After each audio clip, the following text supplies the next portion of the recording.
மாண்புமிகு முதல்வர் விஜய் அவர்கள் இன்னைக்கு இதை மட்டும் அறிவிக்கலை, மக்களுக்கு காப்பீட்டு திட்டத்தை 5 லட்சத்திலிருந்து 25 லட்சம் வரை உயர்த்தியிருக்காரு. நீண்ட காலமாக உயர்த்தப்படாத பால் விலையை இன்னைக்கு கொள்முதல் விலையை உயர்த்தியிருக்காரு. தொடர்ந்து பல்வேறு நலத்திட்டங்களை அறிவிச்சிட்டு வர்றாரு. அதிமுக ஆட்சி காலத்தில் செய்த நல்ல திட்டங்களை பின்னால் வந்து அதிமுக ஆட்சியை நிறுத்தின திட்டங்களை அவர் செஞ்சுக்கிட்டு வர்றாரு. அம்மா உணவு அந்த மிதியடி, நம்முடைய மடிக்கணினி, ஆடு, மிதிவண்டி இப்படியெல்லாம் மாணவர்கள் கொடுக்கலாம் செய்கிறாரு. அதே மாதிரி திமுக ஆட்சியில் இல்லாத அம்மா உணவகத்தையும் அவர் செஞ்சுக்கிட்டு வர்றாரு. அது இல்லாமல் திமுக செய்த அனைத்தையும் செஞ்சுட்டு வர்றாரு. அதோட ஊழலை ஒழிக்கணும்னு ஒரு முயற்சி எடுத்திருக்காரு. அந்த முயற்சியில் வந்து எம்எல்ஏக்கள் தான் ஆரம்பம். உதாரணம் 1967க்கு பிறகு நம்ம பார்த்தோம்னு சொன்னால் அமைச்சர்களை பார்த்து வேலை மாமா வீடு வாங்கலாமா, மதியழக மாமா மாடி வாங்கலாமான்னு கேட்ட ஒரு காலம். அன்றைக்கி அமைச்சர்களே இல்லாத சூழ்நிலை தான் வந்தாங்க. 67 வந்து சாதாரண மனிதர்கள் தான் திமுகவுடைய சட்டமன்ற உறுப்பினராக வந்தாங்க. அதே மாதிரி எனக்கு நன்றாக தெரியும், 1977 நம்முடைய சட்டமன்ற உறுப்பினர்கள் எம்ஜிஆருடைய ரசிகர்களாக வந்தவர்கள் கூட மிகவும் ஏழ்மையில் இருந்தவங்க தான், பின்தங்கி இருந்தவங்க தான். இப்படி ஒரு சூழல் அந்த காலத்தில் இருந்தவங்கலாம் அதுக்கு பிறகு ஊழலில் வந்து எல்லாருமே ஊழல்ங்கிற நிலைமைக்கு மாறினாங்க. இல்லாத ஒரு சூழ்நிலையும் சரி, இருந்தவங்களும் ஊழல் பண்ணக்கூடிய ஒரு சூழல் வந்துச்சு. இப்போ இந்த ஆட்சியில் வந்து இப்படி ஒரு சூழலில் முதல்வர் வந்து இப்படி நினைத்திருக்கலாம், நீங்கள் சொல்கிற பிரகாரம் நான் வந்து இது வந்து தேவையில்லாத ஒன்று.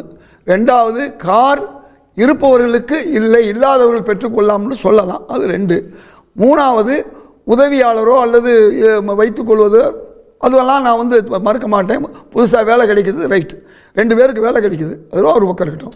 ஆனால் கார் என்பது நீங்கள் வந்து என்னை பொறுத்தவரை நான் தனிப்பட்ட முறையில் கேட்டிங்கன்னா இது தேவையில்லாத ஒன்று.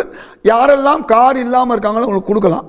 இன்றைக்கி அத்துணை எம்எல்ஏக்களில் ஒருவரை தவிர எல்லாருமே எம்எல்ஏக்கள் வரவேற்கிறாங்க. நம்பர் 1, ஆளுங்கட்சி எதிர்கட்சி எல்லா கட்சியுமே வரவேற்கிறாங்க. அதே நேரத்தில் மக்கள் மத்தியில் வந்து நீங்கள் எல்லார்ட்டும் போய் கேட்டீங்கன்னா சிலர் இந்த ஆட்சியில் வந்து இந்த எம்எல்ஏக்கள் சாதாரண நிலையில் இருக்காங்க, நாளைக்கு ஒன்றுமே இல்லாமல் இருந்தாங்கன்னா அவங்க ஊழல் பண்ணக்கூடிய நிலைமை வந்துடும், அதுக்காண்டி மாண்புமிகு முதல்வர் செஞ்சுருக்கான்னு கூட அவங்க சொல்ல முடியும். அதனால் இப்போ ஒட்டுமொத்தமாக பார்த்தோம்னா இன்னைக்கு கிட்டத்தட்ட 2.5 லட்சம் கோடி பட்ஜெட்டில் ஒரு 0.5% கூட இது வராது. இல்லை சார், நீ சொல்கிற பாயிண்ட் கரெக்ட். 5 லட்சம் கோடி ரூபா பட்ஜெட் போடுற ஒரு ஸ்டேட்டில் இது ஒரு சொற்ப தொகைன்றீங்க. 0.2% ரொம்ப சொற்ப தொகை தான். அதாவது மக்களை போய் நீங்கள் தான் ஆரம்பத்தில் சொன்னீங்க, அவங்களுக்கு இன்னும் கொஞ்சம் நல்லா வேலை செய்யலாமேன்னு கூட கேட்டீங்க, ஒரு பதில் சொன்னார். அதாவது நீங்கள் சொல்கிற பிரகாரமே நான் வர்றேன். அந்த எம்எல்ஏக்கள் மக்களை போய் பார்க்குறது, இன்றைக்கி பல்வேறு பிரச்சனைகள் இருக்குது. பள்ளிக்கூடங்களெல்லாம் போய் பார்த்துருந்தா அடிக்கடி இந்த எம்எல்ஏக்கள் போய் ஒரு வாரத்துக்கு ஒரு பள்ளிக்கூடம் அல்லது ஒரு கல்லூரின்னு பார்த்துருந்தா கூட இந்த போதைப் பொருள் விஷயங்களெல்லாம் சாதாரணமாக தடுத்திருக்க முடியும். ஒரு எம்எல்ஏ செய்ய வேண்டிய கடமைகளை செய்ய வேண்டிய வாய்ப்பு எங்கள்கிட்ட வசதி இல்லை அப்படிங்கிற நிலைமை வந்துருச்சுன்னு சொன்னால் செய்ய முடியாது. இன்றைக்கி தாவேகாவிலிருந்து வந்திருக்கக்கூடிய சட்டமன்ற உறுப்பினர்கள் 100க்கு 90 விழுக்காடு ஓட்டுக்கு பணம் கொடுத்து வந்தவர்கள் இல்லை, குறைந்த செலவில் தான் வந்திருக்காங்க. பணக்காரங்களையும் சேலையும் சேர்த்து பார்க்க வேணாம், அதில் பகுதி பேர் ஏழைகளாகவும் இல்லாதவர்களாகவும் இருக்கிறார்கள். இருக்கிறவங்களே நாம் வேணும் நான் யார் இப்போ பிரச்சனை யாருன்னா செல்வம் வைத்திருப்போம் தான் மேலும் செல்வம் வேணும்னு கேட்டுக்கிட்டு இருக்கான். அது அல்லாமல் உண்மையிலேயே பாதிக்கப்பட்டவர்கள் ஒரு 50 அல்லது 100 பேர் வைத்துக் கொள்ளுங்கள். அது மட்டுமல்ல, அவங்க இறங்கி மக்களுக்கு வேலை செய்யணுங்கிற ஒரு எண்ணத்தை உருவாக்கும். அது மட்டுமல்ல, அதாவது இந்த இதன் மூலமாக அந்த உதவியாளர்கள் மூலமாக மக்களை சந்திக்கிறதுக்கு, மக்களுடைய மனுக்களை வாங்குவதற்கு எல்லா வகையிலும் ஒரு வசதியாக இருக்கும். அதனால் நான் இந்த யாரு காருக்கு தேவையோ அவர்களுக்கு மட்டும் கொடுக்கலாம்னு சொல்லியிருக்கலாம். அதாவது தனக்குன்னு கேட்க மாட்டான், எல்லாருக்கும் சேர்த்து கேட்டுருக்கலாம், தனக்கும் கேட்டுருக்கலாம். சொல்லுவாங்க இல்லையா, பக்கத்து இலைக்கு பாயாசம் உண்டு, அப்படி கூட இருக்கலாம், வச்சுக்கோங்க. நான் என்ன கேட்குறேன், ஒரே ஒரு நான் சொல்லி முடிச்சேன், நீங்கள் பேசும்போது நான் குறிக்கல, அதுக்கு பிறகு நீங்கள் எவ்வளோ நாளும் பேசுங்க. அதனால் ஒரு திட்டத்தை அவர் கொண்டு வர்றாரு, என்ன எண்ணத்தில் கொண்டு வர்றாரு, இந்த சட்டமன்ற உறுப்பினர்கள் கூடுதலாக மக்களுக்கு வேலை செய்யணும், கூடுதலாக வந்து அவருடைய உழைப்பை கொடுக்கணும், இந்த மக்களுக்கு கொடுக்கணுங்கிற எண்ணத்தில் கொண்டு வந்திருக்காரு. இது மிக மிக மிக குறைந்த ஒரு அளவு பொருள் தான் இந்த பொருள். இதை நம்ம பெருசாக நம்ம எடுத்துக்க வேண்டிய அவசியம் இல்லை. அதே நேரத்தில் இதனுடைய அவுட்கம்மை வந்து நமக்கு இன்றைக்கி தெரியாது, நாளைக்கு தான் தெரியும். இன்றைக்கி சட்டமன்ற உறுப்பினர்களுக்குன்னு தொகுதி மேம்பாட்டு நிதி இருக்குது, அதெல்லாம் வந்து 20% 30% கொள்ளையடிக்கப்பட்டது. இப்போ இவங்க ஊழல் இல்லாத ஒரு ஆட்சின்னு சொல்றாங்க. அப்போ இவங்க ஒரு பைசா கூட வாங்காம சட்டமன்றத்துடைய 5 கோடியோ 3 கோடியோ அது மக்களுக்கு போகும்போது அதுல கூட எடுக்க வேணாம், நமக்கு இந்த அரசு சம்பளம் கொடுத்துருக்கு, காரு கொடுத்துருக்கு, உதவியாளர் கொடுத்துருக்காங்க, இப்படிலாம் இருக்கிறதுனால நான் ஊழல் செய்யாம இருக்கணும் அப்படிங்கிற எண்ணத்தை வரவழைக்கிறதுக்கு இருக்கலாம் இல்லையா? நீங்க சொல்ற காலம் இன்னைக்கு எல்லாரும் பாராட்டிக்கிட்டு இருக்காங்க. அவங்க எல்லா சட்டமன்ற உறுப்பினர்கள் அனைவருமே எங்களுக்கு தேவைங்கிறாங்க. அப்படிப்பட்ட ஒரு சூழல்ல இருக்குது. அரசு ஒரு அவசிய தேவை. கார் வந்து ஒரு 10 வருஷத்துக்கு முன்ன வைத்திருந்தவர்கள் எத்தனை பேர் இருப்பாங்க? 10% இருப்பாங்க. இன்னைக்கு 30-40% கார் வச்சிருக்காங்க. நீங்க சொல்றவங்க எல்லாம் இந்த 2 மாசமா தான் இருக்காங்களா? கடந்த 5 ஆண்டுகள்ல இருந்தாங்க, அதுக்கு முன்ன 10 ஆண்டுகள்ல இருந்தாங்க, தொடர்ந்து இருந்துகிட்டு தான் இருக்காங்க. அதனால அதாவது நம்ம அவளை நினைச்சு உரலை அடிக்க வேண்டியதில்லை. இன்னைக்கு ஒரு திட்டத்தை கொண்டு வந்திருக்காரு, நல்லதா கெட்டதான்னு பார்ப்போம், மக்கள் ஏற்றுக்கிறார்களா இல்லையாங்கிறதையும் பார்ப்போம். அதோட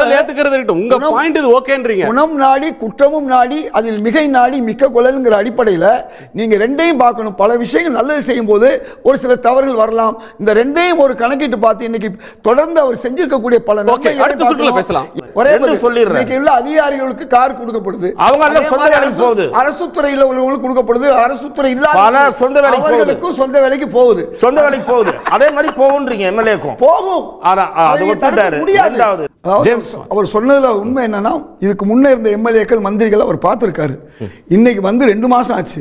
2 மாசத்துல இந்த எம்எல்ஏக்கள் மந்திரிகள் வந்து எதையுமே சம்பாதிக்காத ஒரு நிலம் ஊழல் பண்ணாதவங்க தொடர்ந்து ஊழல் பண்ணாம இருக்கணும் தான் இந்த கோடீஸ்வரங்களா இருக்காங்க. எப்ப கோடீஸ்வரன் நீங்க சொல்ற இருக்கவங்க பலர் இருக்காங்க. ஒருத்தர் சொல்லுங்க, ஒரு பேரை சொல்லுங்க. ஏழை பலர் இருக்காங்க. ஒரு ஏழை பேரை சொல்லுங்க. ஒரு நடிகரை சொன்னீங்களே, இல்ல ஒரு ஏழை நடிகரை உங்களால பேச முடியல. சபரிநாதன் ஆட்டோல வந்தாருன்னு சொன்னாரு, அவர் ஏழையா? விஜய் மட்டும் நீங்க சொன்னீங்களே, எல்லா நடிகர்களுக்கும் ரசிகர் கூட்டம் இருக்கு. நீங்க எனக்கு சவால் எம்எல்ஏ ஏழை தகவல் மட்டும் சொல்லுங்க. ஒரு எம்எல்ஏ ஏழை சொல்லுங்க. உங்க சவாலுக்கு பின்னால கைமாறு இருக்கான்னு சொல்ல முடியல. பேர் சொல்லுங்க. நான் சொல்றது நீங்க ஏன் அப்படி சொல்றது? உண்மைக்கு மாறா பேசுறீங்க. நான் உண்மைக்கு மாறா பேசல. ஒரு ஏழை எம்எல்ஏ பேர் சொல்லுங்க. இதுக்கு முன்ன உள்ள எம்எல்ஏக்கள் மந்திரிகளை பத்தி நீங்க பேசிட்டு இருக்கீங்க. இப்ப சபரிநாதன் ஆட்டோல வரேன்னு சொன்னாரு, அவர் ஏழையா? நான் பேசுறது உங்களுக்கு புரியல. இல்ல அவர் ஏழையா? இவர் வந்து இந்த ஆட்சி வந்து 2 மாசம் ஆகுது. இவர்கள் வந்து எங்கே கோடி கோடியா கொள்ளை அடிக்கல, அவன் சொத்துக்களை சேர்க்கல. ஒரு நிமிஷம், அதிமுக திமுக அமைச்சர்களுக்கு சொந்த கார் 4-5 இருந்துச்சு, இருந்தாலும் அரசு காரை தான் பயன்படுத்தினாங்க. அது இன்னைக்கு பிரதமரா இருந்தாலும் யாரா இருந்தாலும் பயன்படுத்திட்டு இருக்காங்க. நல்லா புரிஞ்சுக்கங்க. அவர்களுக்கு என்ன வருமானம் இல்லையா? விமர்சனங்கள் அனைத்துக்கும் வரத்தான் செய்யும்.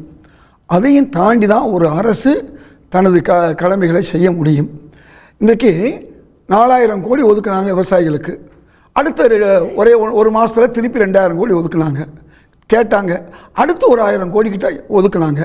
அதாவது 5 ஆண்டுகளாக முந்தைய அரசு 12000 கோடி ஒதுக்கி இருந்துச்சு. இவங்க ஒதுக்கி இந்த 2 மாதத்துக்குள்ளே இந்த கடன் இல்லை. 2025க்கானதும் 26க்கான கடனை வந்து யார் கொடுக்குறான்னா இன்றைய முதல்வர் கொடுக்குறாரு. ஒன்று, அதனால் அவர் கையிலேருந்து எடுத்து கொடுக்கல, அவர் சொந்த காசு இல்லை, இருந்தாலும் கொடுக்கணும்னு கொடுக்க ஆரம்பிக்கிறாரு, கொடுத்துக்கிட்டு இருக்காரு. ஒவ்வொரு வேலை வாய்ப்பையும் தொடர்ந்து கொடுத்துக்கிட்டு வர்றாரு. அதே மாதிரி ஒவ்வொரு பிரச்சனையாக சால்வ் பண்ணுறாரு. இந்த 100 நாட்களில் ஒரு 1000 நாள் உள்ள வேலையை அவர் பார்த்துக்கிட்டு இருக்காரு. இது ஒரு பக்கம் இருக்கட்டும். என்னுடைய நண்பர் ஒருத்தர் சட்டமன்ற உறுப்பினர். நான் அன்ஃபார்ச்சுனேட்லியோ ஃபார்ச்சுனேட்லியோ நான் சட்டமன்ற உறுப்பினர் ஆக முடியல. அவர் சொன்னார், திரு ஆர்.எம். பழனிசாமின்னு ஒரு முன்னாள் எம்எல்ஏ, மொடக்குறிச்சி எம்எல்ஏ. கரெக்டாக சொன்னீங்க. நாங்கள் எம்எல்ஏ இருக்கிறது சாதாரண விஷயம் இல்லை. நான் ஒரு எம்எல்ஏ இருந்தால் இத்தனை கல்யாணங்களுக்கு நான் போகணும், ஏதாவது காசு கொடுக்கணும், அதுக்கு போக்குவரத்தினுடைய செலவு. ஒரு நாளைக்கு நான் எம்எல்ஏலேருந்து எனக்கு வருமானம் இல்லை, பெரிய வருமானம் இல்லை. நம்ம சொல்கிறோம்ல 80,000 70,000 அவங்க சம்பளம் கொடுக்குறாங்க இல்லையா, அதெல்லாம் அவங்களுடைய செலவுக்கே போயிடும். இப்போ நான் இந்த மாதிரி இருக்கக்கூடிய என்ன மாதிரி ஆள் காங்கிரஸ்காரன் என் சொந்த சொத்தை விற்க முடியும், வேறு எம்எல்ஏ என்ன பண்ணுவார்? தப்பு தான் பண்ணுவார். அப்படிப்பட்ட சூழலில் தான் இன்றைக்கி இருக்குது. அதை மாற்றணும்னு ஒரு நாள் சொல்லிக்கிட்டு இருந்தார் என்கிட்ட. அது ஞாபகத்துக்கு வருது. 2வது விஷயம், இப்போ நீங்கள் ஒரு விஷயத்தை சொன்னீங்க.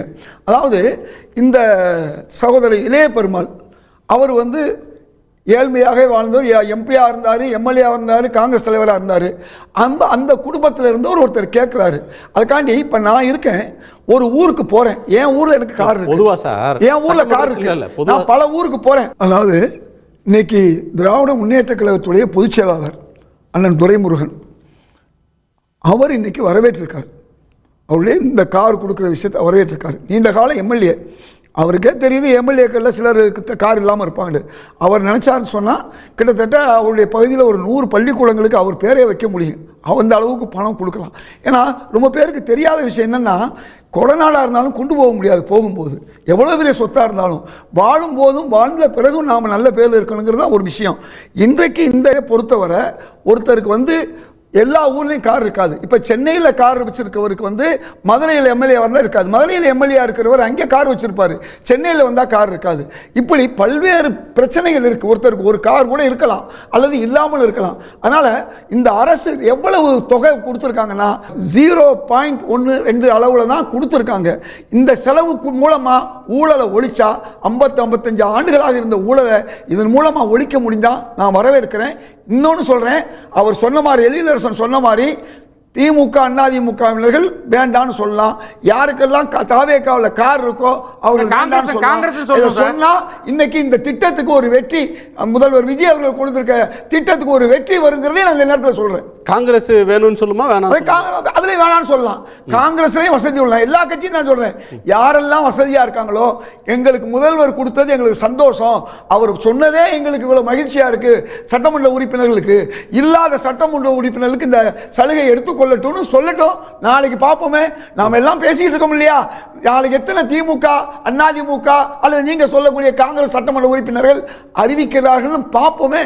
ஓகே, ஒரே வரி மக்கள் அறிஞ்ச ஒரு விஷயம், முன்னாள் அமைச்சர்கள் அவர்கள்லாம் சொந்தக்கார் இருந்தாலும் கூட அவர்கள் அரசு காரில் தான் பயணித்தார்கள். இன்றைக்கி நம்ம பிரதமராக இருக்கட்டும், உள்துறை அமைச்சராக இருக்கட்டும், ஹெலிகாப்டரில் வர்றாங்க, சொந்த காசில் வர்றதில்லை, அரசு காசில் வர்றாங்க. அதனால் இந்த எம்எல்ஏக்கள் இன்னைக்கு புதுசாக வந்திருக்கவங்களுக்கு ஊழலை ஒழிக்கக்கூடிய ஒரு வாய்ப்பு இருந்தால்